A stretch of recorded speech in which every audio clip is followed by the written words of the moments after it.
से A R Rahman को Oscar मिला हुआ है, तमाम ऐसे अवार्ड जो सुनो Oscar, what is this nonsense Oscar? Oscar तो मेरे हजारों लोगों को मिला हुआ है। ऑस्कर का मतलब समझती हो क्या होता है? उनके समर्थन में जावेद जाफरी जी और इम्तियाज अली ऐसे एक्टर्स भी उनके समर्थन में आए हैं। वो भी कह रहे हैं कि समर्थन में पूरा पाकिस्तान आ जाए, पूरा जो माने इस्लाम आ जाए, उससे क्या फ़र्क पड़ता है? उनको इस्लाम अपने गोद में बैठाया है तो उनको ले, उनको फिल्म दे, उनसे गाना गनाए, उनसे ढोलक बजवाए, उनसे नौटंकी करवाए, नाचे करवाए, जो करना है कर। कोई आदमी रोकने वाला है? एक्चुअली वो पहले तो हिंदू थे, इसके बाद उन्होंने कन्वर्ट हो गए मुस्लिम में, और मुस्लिम ऐसे कन्वर्ट हुए जो बच्चों को भी मुस्लिम बना दिए, ठीक है ना। और अगर वो ऐसे है तो इन्होंने बहुत कामयाब तक पहुंच गए थे, तो अभी तो काफ़ी पैसा है, तो उनको अभी काम की ज़रूरत क्या पड़ रहा है? और काम की बहाने में तो आप हिंदू रिलीजन को आप ब्लेम कर रहे हो। इनके पास पैसा बहुत है, काम की भी ज़रूरत नहीं। अगर काम की ज़रूरत था तो इमरजेंसी की जो फिल्म बना रही थी वो कंगना रनावत, तो वो उसमें क्यों नहीं गई बेटा, रिफ्यूज़ क्यों कर दी अगर काम की ज़रूरत पड़ी थी तो? उनको तो पहले तो ये समझ में आना चाहिए कि जिसके बारे में एलिगेशन लगा रहे हैं, तो भारत का बॉलीवुड जो है ये मुसलमानों ही कैप्चर किए रहे। मतलब जितने भी खान कपूर, लंद फंद बकरंद ये लोग जो हैं, ये सारे लोग तो बॉलीवुड को यही लोग कैप्चर किए हुए हैं। तो क्यों एलिगेशन किस पर लगा रहे हो? और इस आदमी का जो ओरिजिनल नाम है दिलीप दास से, तमिलनाडु का है, और ये अपना धर्म परिवर्तन कर कर रहमान बन गया। तो तुम अगर लगता है तुमको कि हिंदुओं के कारण जो है मतलब हम अपना धर्म परिवर्तन कर लिए तो हमको नहीं मिल रहा है, तो वापस अपनी माँ के कोख में आ जा। हाँ, अपनी माँ के कोख में निमंत्रण कर, आवेदन कर, धरती माँ को पूज, आकाश को पूज, अग्नि को पूज, हवा को पूज, जो हिंदू पूजते हैं, तब सबका आशीर्वाद मिलेगा, सबका भर भर का आशीर्वाद। मिलती जुलती बात अनूप जलोटा जी भी कह रहे हैं कि अगर उन्हें लगता है कि मुस्लिम होने के नाते उन्हें काम नहीं मिल रहा तो वो वापस से हिंदू बन जाए। और नहीं, ये एलिगेशन तो हम लोग नहीं लगा रहे हैं ना, ये एलिगेशन तो उनका है, भारत और हिंदू और सनातन समाज पर। तो बॉलीवुड पे कब्जा किनका है? किनकी? खान गैंग का है। और खान गैंग को पैसा कहाँ से आता है? सारे टेररिस्ट गैंग सब बैठे वही पैसा दे रहे हैं कि हिंदुओं के खिलाफ, हिंदुओं के धर्म जाति के खिलाफ सॉफ्ट टारगेट बनाओ, उनके माइंड को परिवर्तन करो, उनको नीचा दिखाओ, इस तरह के फिल्म्स बनाकर, वीडियो बनाकर, मैसेज डाल कर, जो वो अपने को डिप्राइव्ड फील करें, तो आप तो उन्हीं के पाले हुए कुत्ते हो और दूसरे को क्यों गाली दे रहे हो? आप अपना पाप तो खुद की कर जो है नरक भोग रहे हो, गाली दे रहे हो सनातनों को।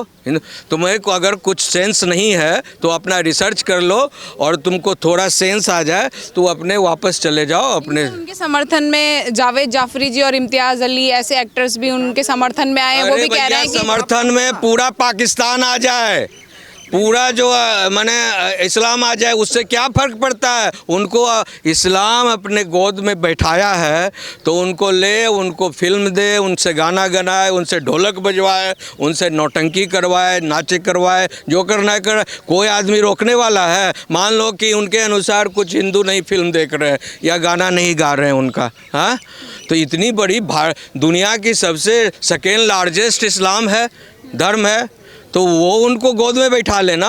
तो ये लोग क्या करते हैं? अलतकिया। अलतकिया का मतलब है कि झूठ बोलो और झूठ बोलो और झूठ बोलो, और तब तक झूठ बोलते रहो जब तक तुम मजबूत होकर दूसरे का सामने का गला नहीं काट दो। ऐसे बयान से ए आर रहमान का क्या फ़ायदा होगा? कोई फ़ायदा नहीं है। ये लोग 2 टके के लोग हैं, और भारत के अपनी जो इस तरह का बयान देकर जो है ना, धर्म को, संस्थान को, सनातन को जो है बदनाम करने की साजिश। और गाना बीच में अल्लाह हु करने, व्हाट इज़ दिस नॉनसेंस? तो ये जो है अलतकिया जो अल्लाह हु वाला है, ये वही कर रहा है। क्या नाम है उसका? रहमान। इसके पहले भी अजीत कुमार को देख लो, उसका नाम था कोई, क्या नाम था भाई साहब? वो अजीत कुमार, वो भी मुसलमान था, वो भी नाम बदल कर अजीत सिंह बना। दिलीप कुमार, उसका नाम था यूसुफ खान, वो भी नाम बदल कमल हसन। समझे, वो भी मुसलमान था, अब कहता था हम हिंदू है, कमल है, कमल है। हम लोग भी बचपन में उस समय उसका फिल्म देखते थे। तो no, this people are basically trying to demoralize and deteriorate the Hindu culture and the Sanatan culture. तुम उंगली एक जो उठाते हो हिंदू और सनातन धर्म पर, तो 4 उंगली तेरे पीछे लगा हुआ। देख, अपनी आइडेंटिटी पहचान। धर्म परिवर्तन किए हो तो पूरा समर्पित होकर काम करो, नहीं तो अपने घर में बैठो। और सनातन धर्म पर उंगली उठाओगे तो उंगली काट लिया जाएगा। सर, जिस AR रहमान को ऑस्कर मिला हुआ है, तमाम ऐसे अवार्ड जो यू सुनो, Oscar, what is this nonsense Oscar? Oscar तो मेरे हजारों लोगों को मिला हुआ है। ऑस्कर का मतलब समझती हो क्या होता है? एक अवार्ड होता है, समझे ना, वेस्टर्न कंट्री का एक अवार्ड होता है जो अलग अलग सेगमेंट में, गाने में, बजाने में, डांस करने में, एक्टिंग करने में, डायरेक्शन में, सब में मिलता है। ये फिल्म का अवार्ड है, ठीक है ना।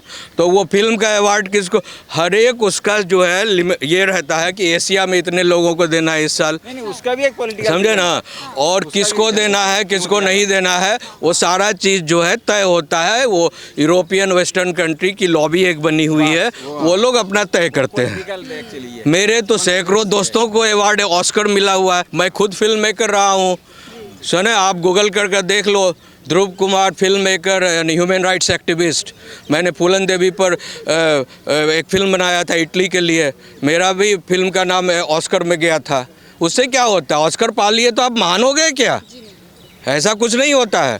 अभिनेत्री कंगना रनावत कहती हैं कि जब मूवी हम इमरजेंसी जब बना रहे थे तो हमने AR रहमान के हम घर भी गए थे कि मूवी के लिए हमको गाना है, आप उसमें काम कीजिए। तो AR रहमान ने बोला कि मेरे पास टाइम नहीं है। तो काम तो था सर इनके पास, तो क्या समझे, जनता को गुमराह करने की बात? मैं नहीं समझा क्या इमरजेंसी मूवी सर, जो इंदिरा गांधी के ऊपर जो डॉक्यूमेंट्री बनाई गई थी उसको लेकर के, तो उनसे बोला गया था कि आप मूवी में जो है अपना गाना दीजिए, हमारे लिए काम कीजिए। तो उन्होंने बोला मेरे पास टाइम नहीं है। तो टाइम नहीं है कहा ना, 1 मिनट, उसने कहा ना टाइम नहीं है, तो परमात्मा ने उसको बढ़िया से जो है आशीर्वाद दे दिया, जा बेटा, जा बेटा। तो कंगना रनावत को जो है नाराज किया है, तो अब परमानेंट नाराज हो गया, नहीं उसका परमानेंट। सुनो, वो जो है बिकॉज उसके जो अंदर में जो फीलिंग थी हिंदू धर्म और सनातन धर्म के प्रति, बिकॉज कंगना रनावत जो है हिंदुत्व के, सनातन के फेवर में खड़ी रहती है, बोलती है। वो बीजेपी की MP भी चुनी गई हैं, माननीय हैं वो। तो उनको लगा कि इस औरत के फिल्म में मैं काम करता हूँ, तो मेरा बदनामी होगा, मेरा खान गैंग जो है मुझसे नाराज़ हो जाएगा, मेरा बॉलीवुड का जो है सारे मुसलमान और विदेशी जो फंडिंग करते हैं हमको, सब नाराज़ हो जाएंगे, सब ना, ये सब कहा जाता है अल तकिया। जी सर, आप सेम सवाल मैं आपसे भी करना चाहूँगी। AR रहमान जी इस तरीके से बातें बना रहे हैं, कह रहे हैं कि उनके मुस्लिम होने के नाते जो है उन्हें बॉलीवुड में काम नहीं मिल रहा है, पिछले 8-10 सालों से वो खाली बैठे हुए, उन्हें काम नहीं मिल रहा है। क्या वाकई बॉलीवुड में इतना अंधेरा है सर? नहीं, एक्चुअली बॉलीवुड में अंधेरा नहीं है। एक्चुअली वो पहले तो हिंदू थे, इसके बाद उन्होंने कन्वर्ट हो गए मुस्लिम में, और मुस्लिम ऐसे कन्वर्ट हुए जो बच्चों को भी मुस्लिम बना दिए, ठीक है ना। और अगर वो ऐसे है तो इन्होंने बहुत कामयाब तक पहुंच गए थे, तो अभी तो काफ़ी पैसा है, तो उनको अभी काम की ज़रूरत क्या पड़ रहा है? और काम की बहाने में तो आप हिंदू रिलीजन को आप ब्लेम कर रहे हो। इनके पास पैसा बहुत है, काम की भी ज़रूरत नहीं। अगर काम की ज़रूरत था तो इमरजेंसी की जो फिल्म बना रही थी वो कंगना रनावत, तो वो उसमें क्यों नहीं गई, बेटा रिफ्यूज़ क्यों कर दी? अगर काम की ज़रूरत पड़ी थी तो इतना, इनके पास पैसा है, सब कुछ है। अभी क्या है ना, ब्लेम गेम स्टार्ट कर रहे हैं, और ब्लेम गेम इसलिए स्टार्ट कर रहे हैं क्योंकि एक्चुअली ये अपोजिशन पार्टी जो है ना, कांग्रेस जो है, कांग्रेस डोमिनेटेड अपोजिशन पार्टी, अभी इलेक्शन बहुत सारे स्टेट में होने वाला है, तो इनको चाहिए जो हिंदुओं को ब्लेम करना, हिंदुओं को टुकड़ा कर, मतलब जो डिवाइड करने के लिए ये उनका प्लान है, रणनीति है। तो 8 साल हो गया खाली बैठे, अभी क्यों इलेक्शन जो आने वाला आ रहा है, क्या नाम है, वेस्ट बंगाल में, और अभी यूपी में आने वाला है, तो इसी टाइम में इनको क्यों ये मिला? जब 8 साल बैठे थे, 8 साल पहले क्यों नहीं बोले? अगर 8 साल पहले काम भी चाहिए था, इमरजेंसी में काम क्यों नहीं किए? क्योंकि ये एक तरह देखा जाए, इनको आजकल जो हो रहा है ना, अभी इलेक्शन आसपास है ना, तो जो भी चीज़ हो रहा है ये एक तरह पॉलिटिकल स्टंट है, ताकि हिंदू को, क्योंकि हिंदू क्या ना, जैसे यूपी में जीत गए, अभी हिंदू वोटर की जीता, अभी कलकत्ता में जो इन फ्यूचर जो वेस्ट बंगाल में जो होने वाला इलेक्शन है, वहाँ भी ऐसे ही हिंदू मतलब बीजेपी जीतने वाले हैं, क्योंकि वहाँ हिंदू वोटर होंगे। दो सेलिब्रिटी और भी, जावेद जाफरी और इम्तियाज़ अली, वो भी उनके समर्थन में उतरे हैं। वो कह रहे हैं कि हाँ मतलब बॉलीवुड में काम में पिछले 8-10 सालों में बहुत बदलाव आए हैं, कहीं ना कहीं चेंजेस तो हुए हैं। तो इस तरीके से उनका समर्थन ही कर रहे हैं। वो कह रहे हैं कि सही बोल रहे हैं। तो ये समर्थन जो कर रहे हैं, जो आप कह रहे हैं, वो भी क्या नाम है, बॉलीवुड दिग्गज है, तो उनका तो रेफरेंस बहुत है इनको काम दिलाने के लिए। और ऐसे देखा जाए तो मुस्लिम को सपोर्ट करते हैं, ब्लाइंडली सपोर्ट करते हैं, ये पक्का है। तो 57 कंट्री मुस्लिम देश है, तो इन्हीं के चक्कर में ये AR रहमान क्या किया ना, अपना रिलीजन चेंज कर दिया। क्योंकि वो सोचा क्या है, मुझे 57 कंट्री से व्यूअर भी मिलेंगे, मतलब सपोर्ट मिलेंगे, मेरा गाना को सुनेंगे। तो अगर 57 कंट्री और इनकी वास्ता इतना है तो इनको काम क्यों नहीं दे रहे हैं बताइए।